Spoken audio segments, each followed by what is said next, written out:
দিদা, আজ কি ভূত চতুর্দশী? ভূত দশী আবার কি? আজকের দিনে ভূতেরা চারিদিকে ঘোরাফেরা করে, তাই তো প্রদীপ জ্বালিয়ে ঘর আলো করে রাখতে হয়, যাতে ভূতেরা ঘরে ঢুকতে না পারে। ও দিদা, সত্যি সত্যি ভূত আসে? হ্যাঁ তো, সত্যি ভূত আসে। ওরে বাবা, ভূত!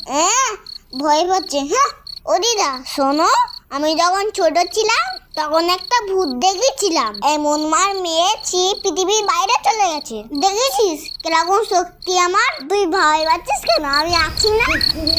এই রে, কিরম ইস্যু হচ্ছে। এ দিদি, দিদি, এ দিদি, দিদি।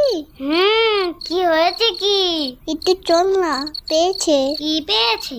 আই বুঝতে পারছিস না, ইস পেয়েছে। তাড়াতাড়ি চল, পিঠ ফেটে গেল। কেন? তুই একা যা, তোর নাকি বিরাট শক্তি, ভূতকে মেরে পৃথিবীর বাইরে পাঠিয়ে দিস। তুই যাবি না তো? আমি এখানে ইসি করে দেবো। কি হলো, ডুম ফিউজ? আচ্ছা